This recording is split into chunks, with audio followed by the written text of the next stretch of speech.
At ayan na guys, luto na ang ating paksiw na gabi. Hello guys, so ngayon nakahanap na tayo ng talbos ng gabi.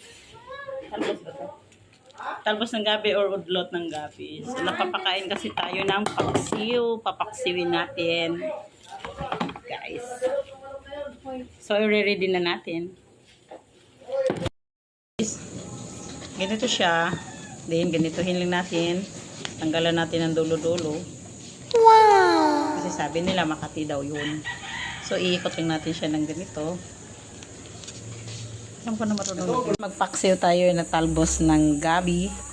Lalagyan natin siya ng bawang. And then, sibuyas.